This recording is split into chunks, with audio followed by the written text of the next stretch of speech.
In this video, I want to show you the proof that the mainstream history of the Khmer Empire gives us a very distorted version of what actually happened.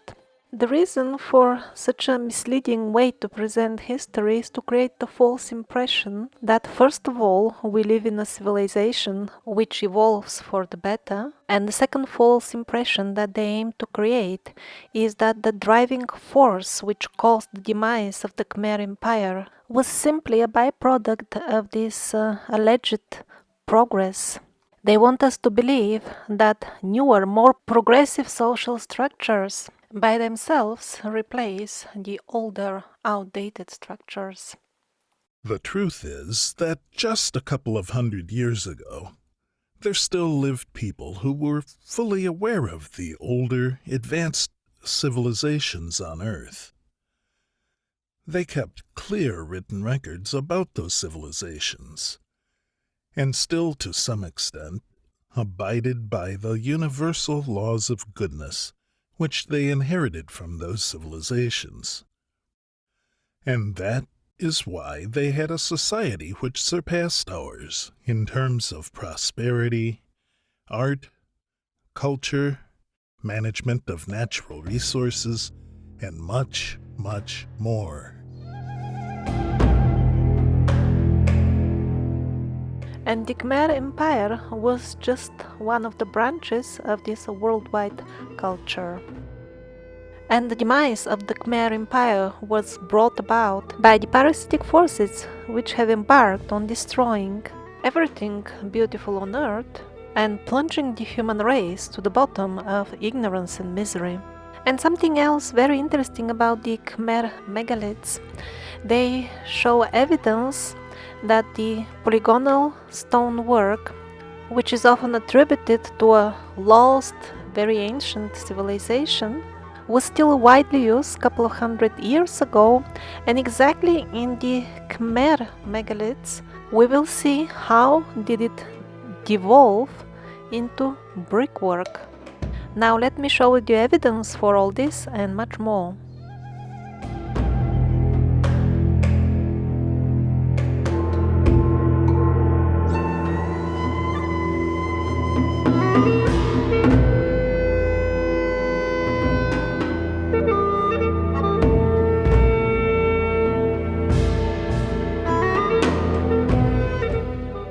Angkor Wat.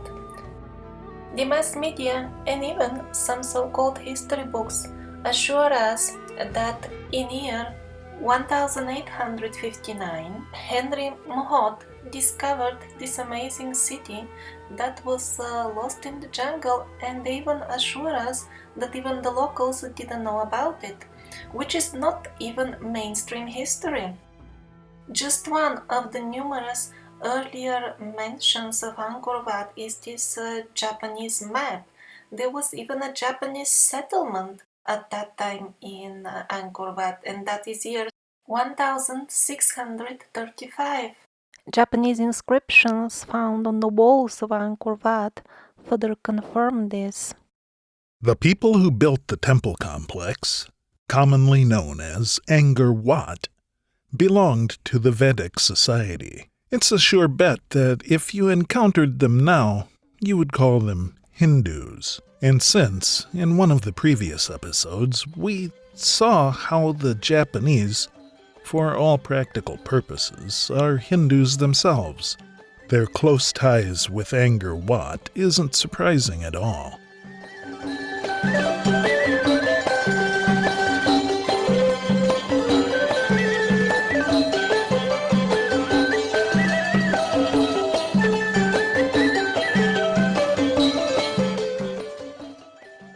In a couple of the rooms of the main temple in Angkor Wat, still some of the original wooden work, some doors are preserved.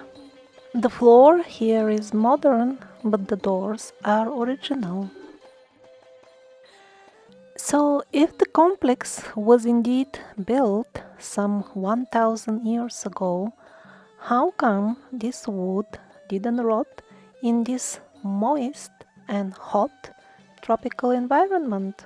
If it was indeed left unattended for centuries, as they are telling us, it would have rotten. The bugs would have eaten it a long time ago.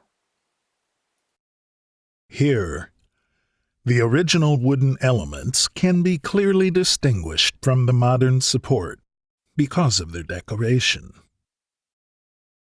Is it possible that these wooden doors were actually made during historic renovations and didn't belong to the original temple?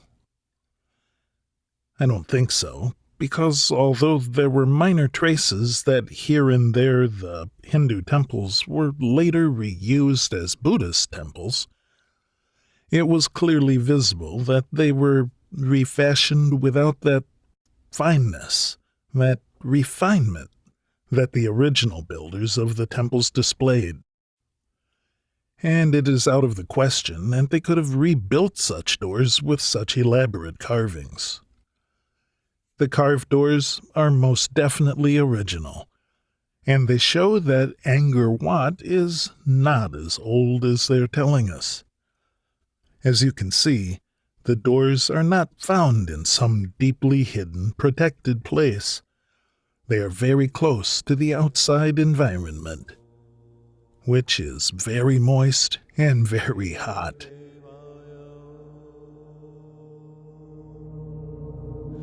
ध्यान दीपाय गंगाधराय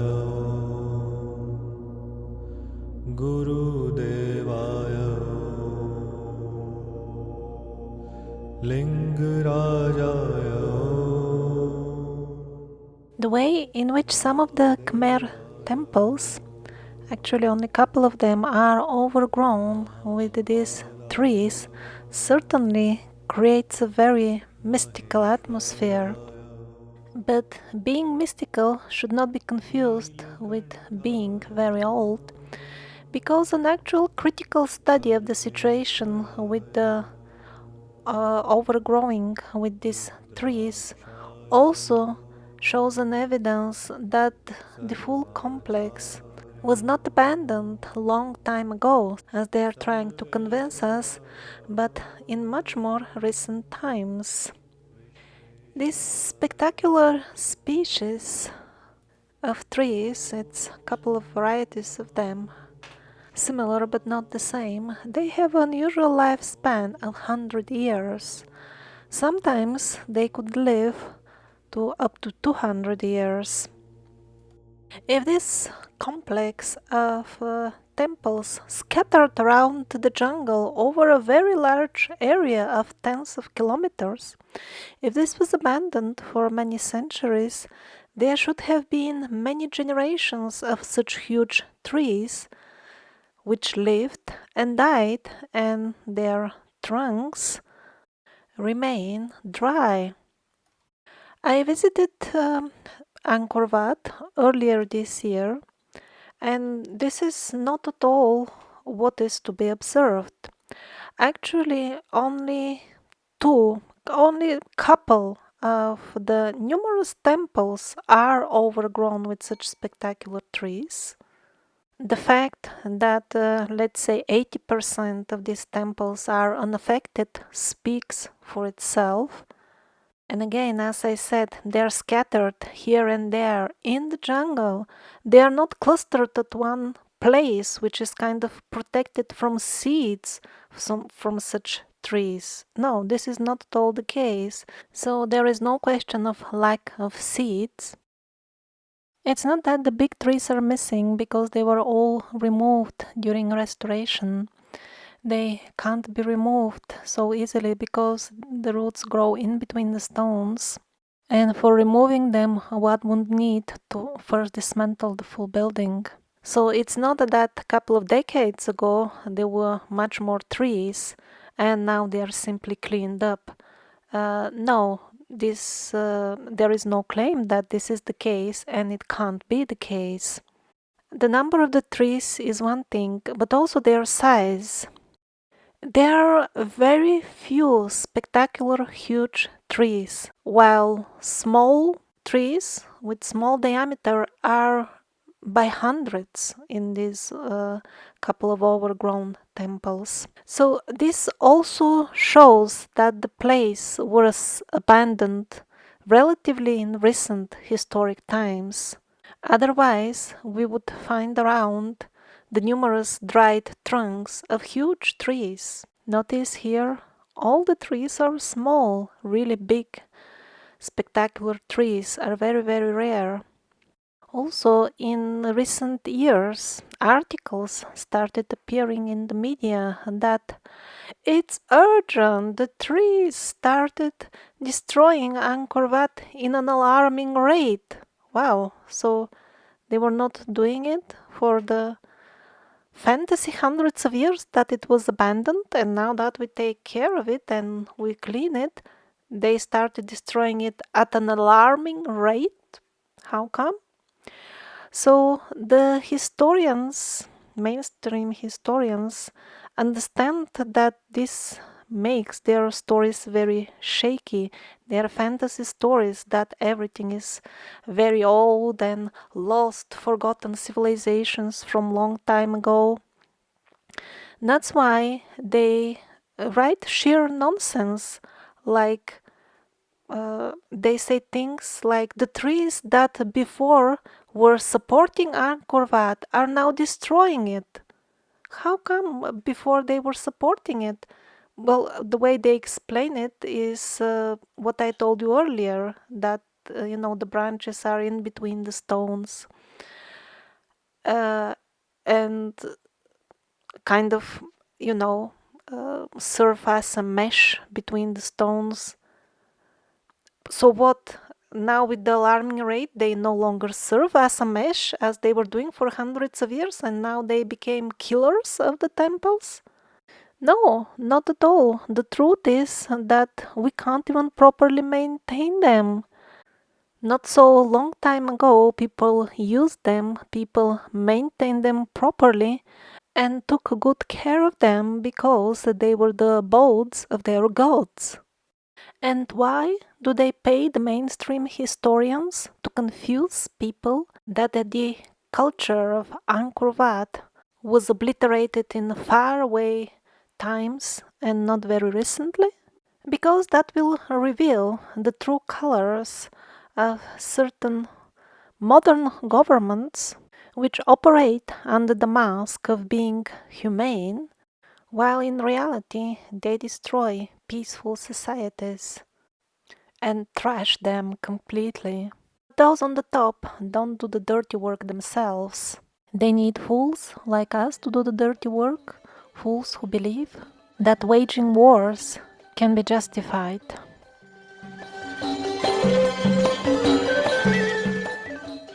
Here, even as recent as the age of photography, we see the real Khmer people dressed as the characters on the carvings of the old temples.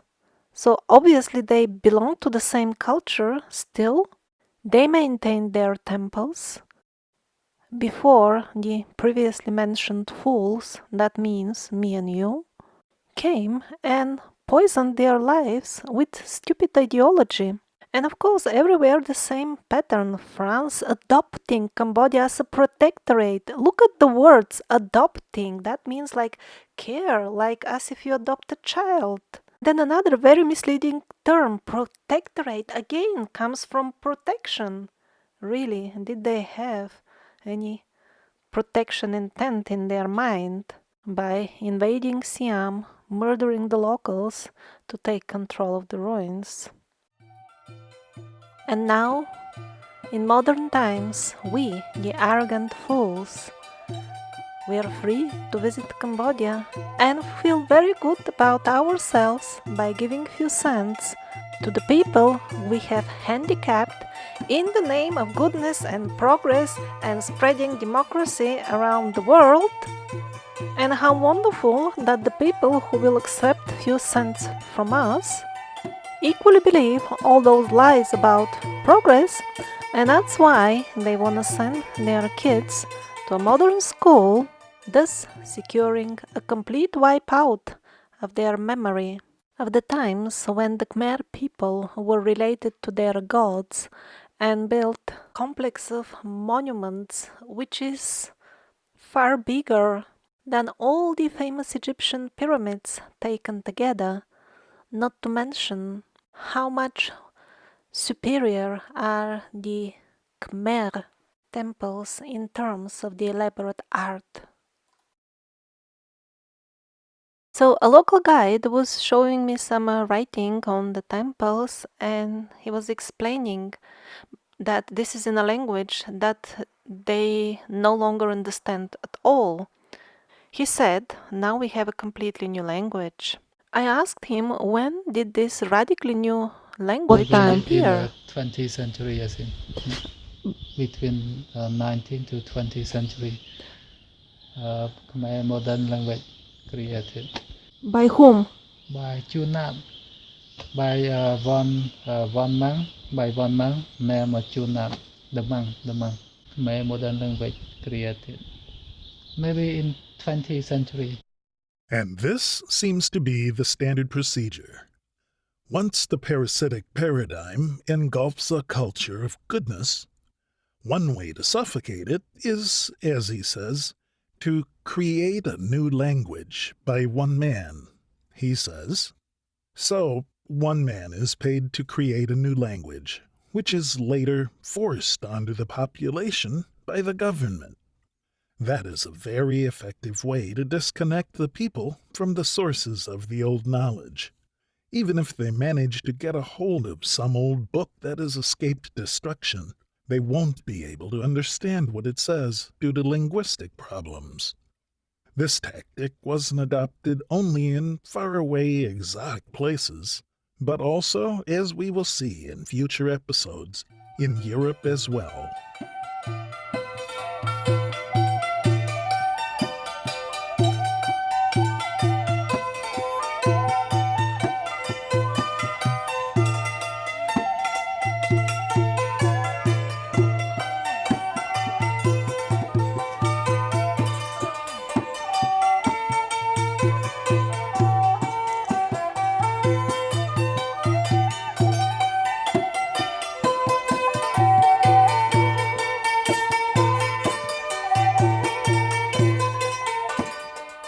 So after seeing with my own eyes the sheer size of the largest complex of temples on earth, along with the level of craftsmanship of the countless temples and gardens, I left with many questions which remain unanswered till date.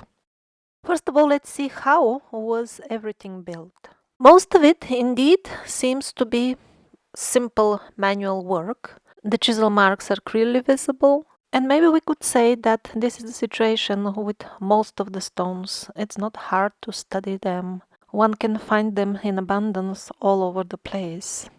But yet other stones definitely don't make sense in that context. Just look at this stone. It's got chisel marks.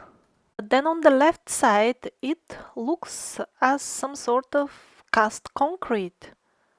Now, the academic explanation for this is that the stone was originally shaped with chisels, and then they started rubbing it like crazy against another stone until both of them became perfectly smooth to fit each other.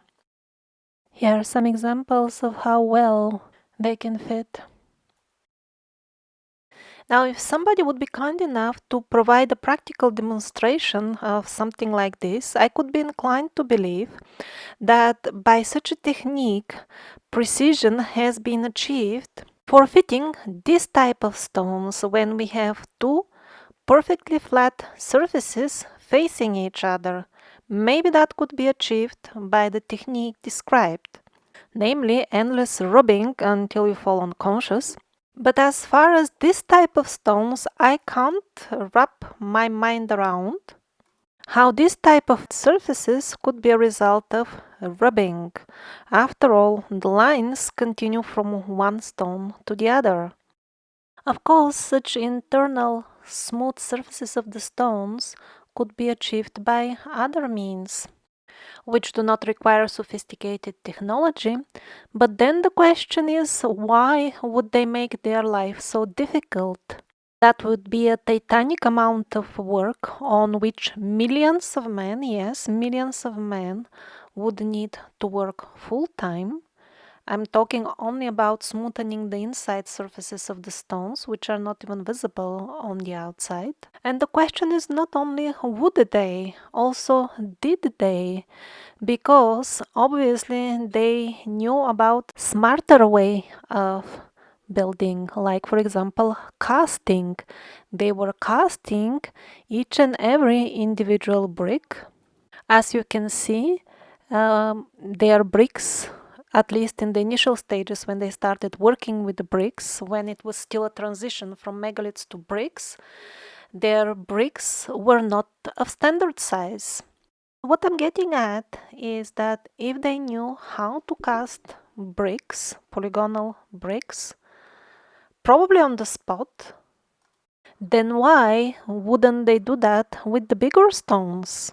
Here you can see each and every brick has got its original unique shape, which perfectly matches not only the neighboring bricks, but it also forms columns, and shortly we'll see they also made statues, sculptures out of them. Now please have a careful look at this particular brick. What is this strange line in the middle? Were they about to make two bricks and then change their mind in the middle of the operation? And how do you make two bricks out of one anyway? By drawing lines? That's pretty interesting. Although I have no clue what was going on with this brick, what I can tell you for sure is that there are similar megalithic stones in Peru, in Turkey, some of them half glued, like parts of each other, or parts of the full wall is like this, half glued. Not sure are these different stones or what. And this is not just a small curious detail. The same is the situation with the absolutely huge megalithic blocks of the elf castles. At places they are also a little bit connected. How does that work?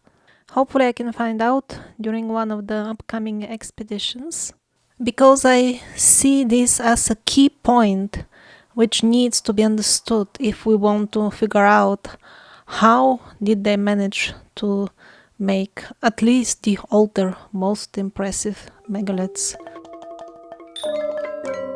And there are a couple of more points which kind of make me inclined to think that chiseling stone was used along with casting or some sort of softening on the stone.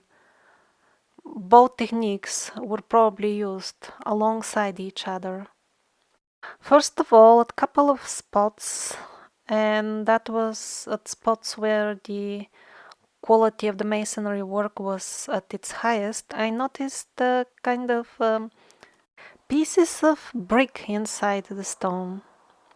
There weren't that many of them, but still, that could be some sort of supporting evidence.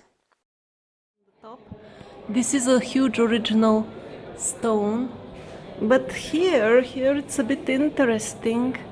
The top layer somewhat different from the rest. So here it blends well, but here not so well. Now let's get back to this particular image and have another look at the edge of the stone. It kind of leaves the impression that it was soft and then it hardened here on the spot. And again, this is at a spot where the megalithic blocks fit with each other with absolute precision, and not at places where chisel marks are visible and the fitting is not that precise. So that again makes me inclined to believe that the technique of casting or softening was used along with chiseling. Another small clue, these holes on the pyramid, they really don't look chiseled out. They look as if they have been left when the stone was in a softened state. Now and then the art on the walls, rarely, not always, but kind of left the impression that it was kind of pressed in with something sharp when the stone was soft.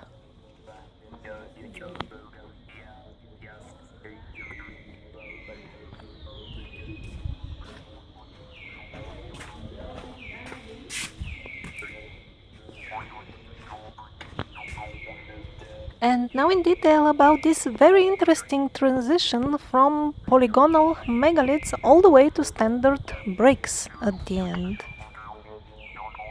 Before the bricks became standard size, they were like this. Each and every brick of unique size. I still have no clue how did they project the image onto the wall. Here the nose brick blends so well. What is particularly informative is that we can see the gradual devolution, like this is between bricks and stones. Again, polygonal, because each piece is of unique shape, although not very well pronounced, but still it is. Here also we are on the border between polygonal bricks and polygonal stones. Here again, we are in the gray area between bricks and stones. It looks like bricks because they look small on the photograph, but if you compare them with the people, these are actually brick stones. So here we have some stone art, which is actually cement art, but you wouldn't even guess if it wasn't fallen apart partially and the bricks wouldn't have been exposed. Which is again another proof that they knew how to make cement or geopolymer which looks like stone. Here again, would you call these bricks or stones? They're just in between.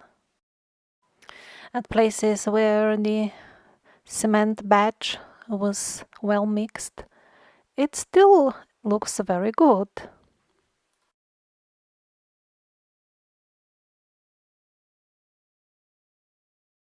But at other places where they used mixture of less strength, the naked truth about the stone sculptures is exposed. There are many proofs that the Khmer megalith building was not just local, but was part of the worldwide building technique. The proofs of that are endless, like the extensive use of clamps and the polygonal shape of the blocks, obviously. The approach that they used also matches that of Egypt, Peru, and so on. First, they would make a hill of stones, an extremely large one, and then they would carve everything out of it. Do you see this line? First the stones were placed, and then the line was cut. Because it curves, and that curvature passes through a couple of stones. Here's another illustration. Here the chisel marks cross the gaps between the stones. They continue on to neighboring stones. And these were the same people building this type of structures all over the world. That's why in Egypt, in Turkey, in St. Petersburg, we see the same thing. Long lines cut through multiple stones.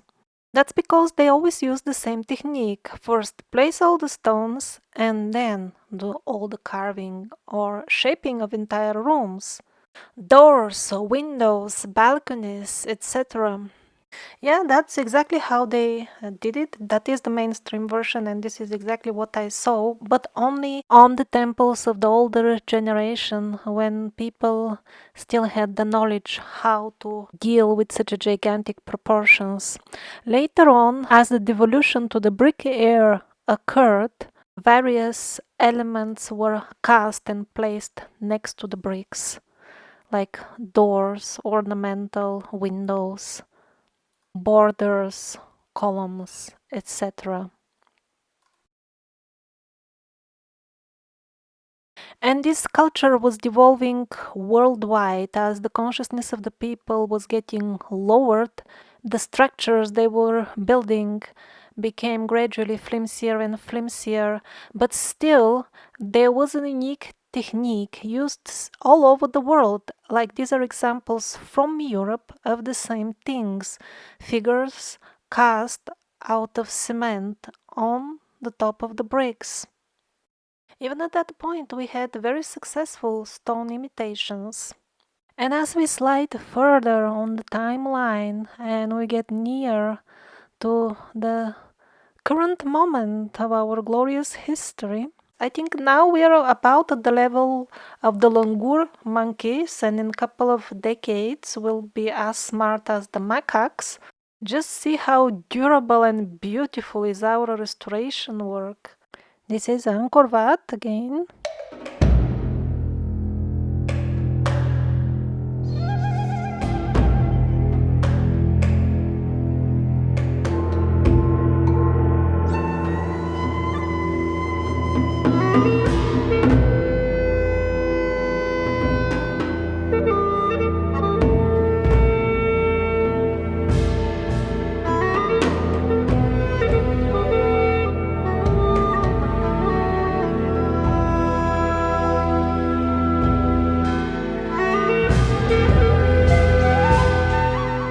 If you put on your radio now or the TV set, immediately somebody will start screaming very loud about cutting edge technologies.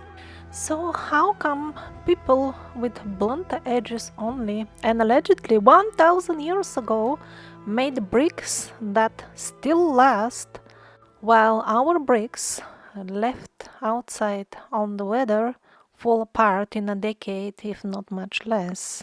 Why such lack of correlation between the cutting edge technologies and the benefits derived from it for the common people?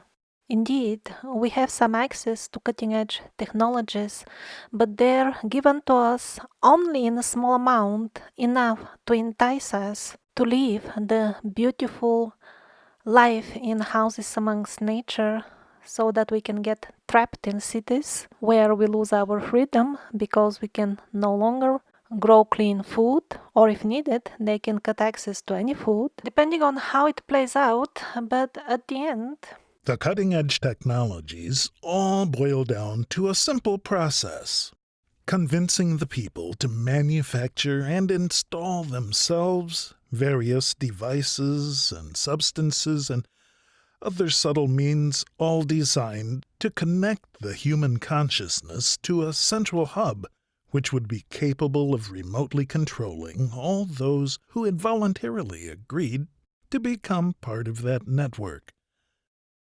So that's why the common people get little or no benefit of the really cutting-edge technologies. they assume and expect that the technologies will improve their lives, as suggested by the Hollywood movies, but in reality, the technologies are introduced for an entirely different purpose.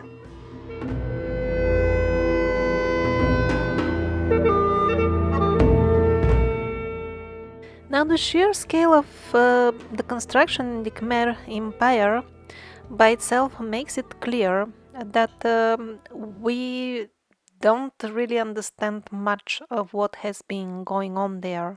Look at the legend here. Some of the temples spread over many square kilometers. The building with the main altar in the middle would be the size of a hill itself, and then a couple of layers of walls, all of them covered with elaborate carvings. Even the forests around that are full of art and sculptures and shrines and altars and more walls with carved stone. And on the top of that, the moats. This is a very modest one.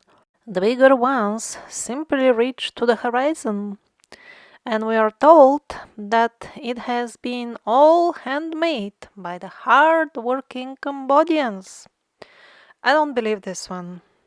Like looking at this historic population of Cambodia, just imagine they're implying that in the times of the Khmer Empire it was just a couple of thousand people.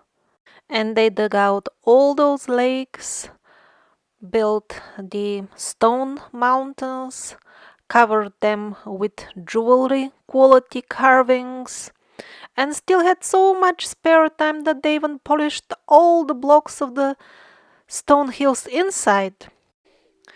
Oh, that's of course laughable, but the situation with the artificially made canals and bodies of water is quite serious because they are not local to the area of Angkor Wat. They spread all through the vast Khmer Empire because Angkor Wat is just one of the centers and there are endless other temples with more square kilometers of stone hills and thousands of elaborate carvings and murals and art and more temples, and these networks of very wide and amazingly straight canals spreads even outside the Khmer Empire. This is a example of one such canal, of course, used till nowadays, average width 60 meters. This is just an example of this network of canals. The yellow segment is 45 kilometers long, perfectly straight, very deep, as if made for ships. And it goes all the way to Vietnam and the neighboring countries and beyond. Officially, it is, of course, all built by the primitive farmers by hand to water their fields. But in reality, what the farmers have the capacity to build and are building till nowadays are just short, irregular segments which connect their fields to the canals which we have inherited. This is what farmers typically do. It's perfectly within their capacity, and for the bigger canals, which are very deep, suspiciously wide, perfectly straight for dozens of kilometers, for that you need not farmers but engineers to measure it so precisely, and then you need very serious equipment to carry out the enormous digging work. As usual, all the soil that has been taken out from the bigger canals is also nowhere to be found. And it doesn't end here. This network of canals is also interwoven with the network of lifelines, which definitely encompasses the full Earth. Here on this image, I see that they have given a very interesting name to one of the minor canals. They call it Siem Reap River. Very original name. For example, one could name one's cat the Siem Reap Squirrel, and then hope that the people around won't notice that he's actually a cat. Here you can compare a modern town on the right, Ta Seng, with just a single temple complex from the time when people were still great. Compare not only the size, but also the precision, the orderly manner in which the old stuff has been built. And by the way, we've been discussing only building all this stuff, but this is just the beginning of everything. These are Vedic temples, and what that means we can find out by making parallels with the functional Vedic temples in India. I've spent time in such a temple, and I can assure you that it needs hundreds of brahmanas, priests, for maintenance, because all these deities, they require regular offerings many times a day. It is a must, it's not optional. And that requires lots of resources, not just in terms of labor, but also the offerings of ghee, which is purified butter, lots of milk, yogurt, flowers in very large quantities. I can't even imagine how beautiful these large gardens were when the temples were in their prime time. This must have been such a rich and prosperous culture. Amazing. And do you see the shiny metal, cheap jewelry and paraphernalia this girl is using? Well, in the older times, all this was gold. And not like our gold, but pure gold. All of it without exception. And I'm not guessing, I can tell you for sure because I know from experience in India, over there, till date, every middle class family, if you see them, you will think they are poor, but each and every of them has somewhere, buried in the garden, minimum 4 kilograms of pure gold.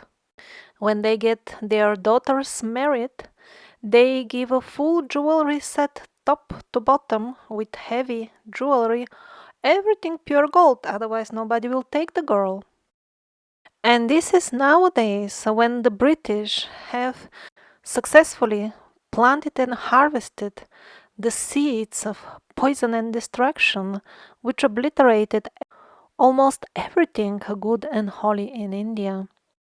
The fact that the British destroyed highly prosperous Vedic kingdoms when they arrived in India is not denied by mainstream history. It is simply skipped by it. That's why most people are not aware of it. Om Namo Shivaya. Om Namo Shivaya. And as if the situation with the massive network of canals and lifelines wasn't perplexing enough, here they see with some special technology a structure which looks like some sort of piece of modern technology, but it's actually underground, 1.5 kilometer long.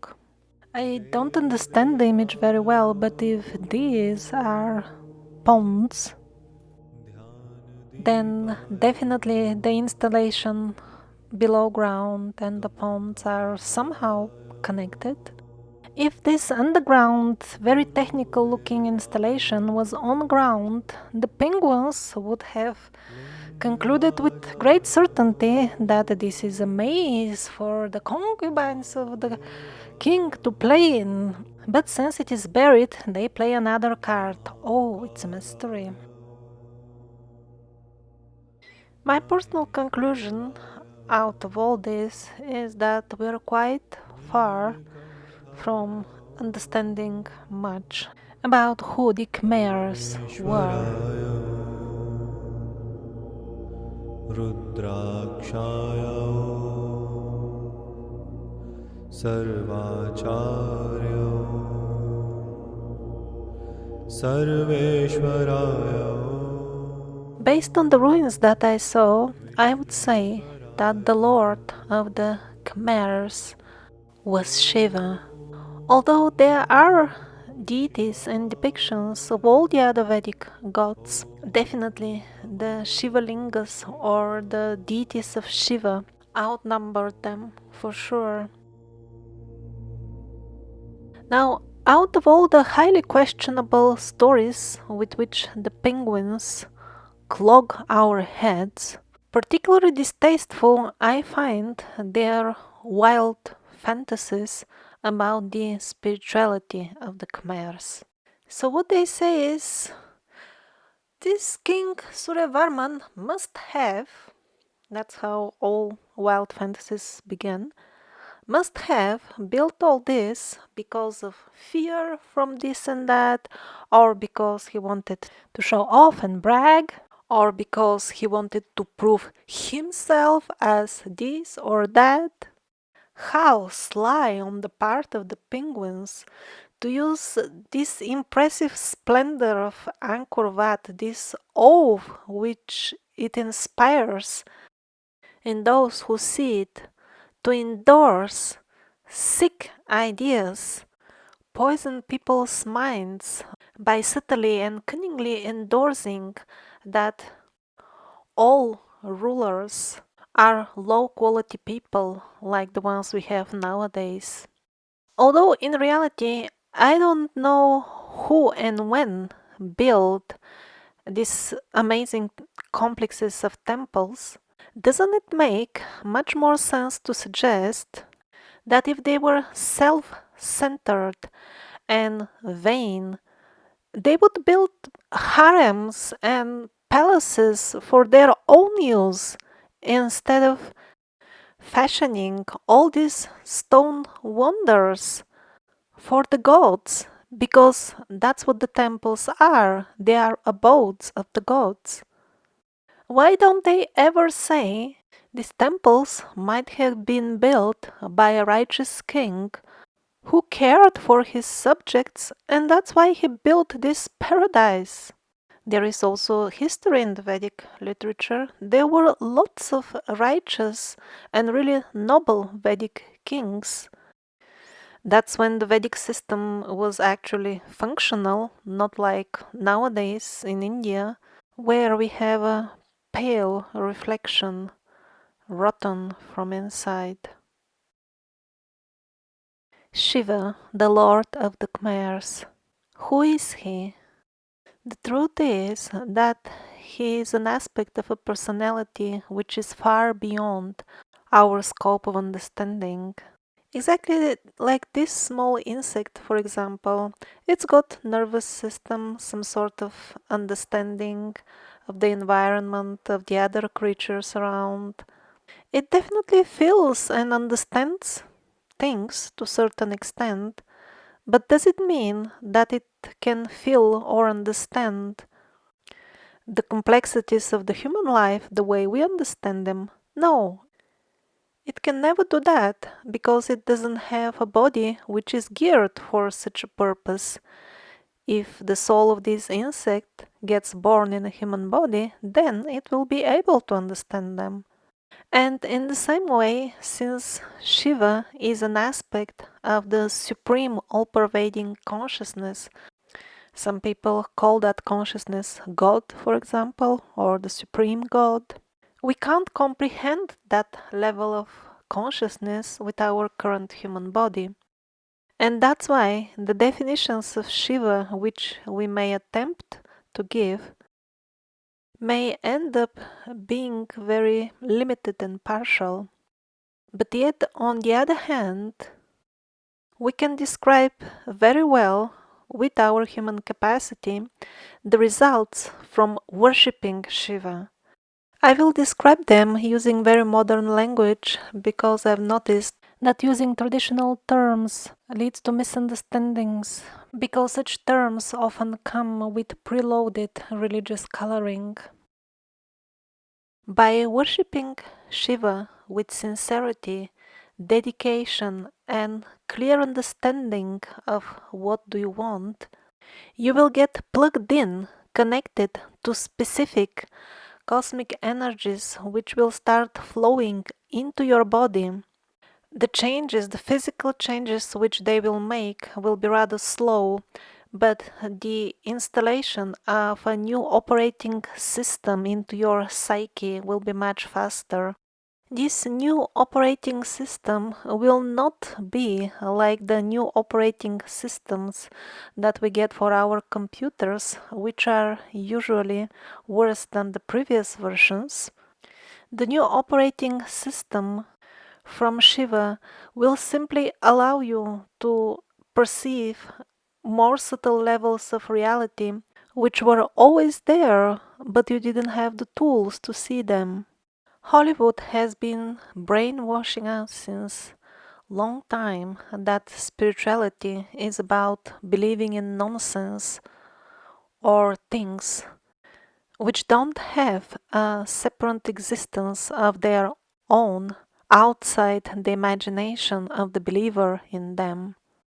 Millions have bought into this propaganda, and that's why they imagine the spiritual people as irrational, stupid, ungrounded, believing in nonsense.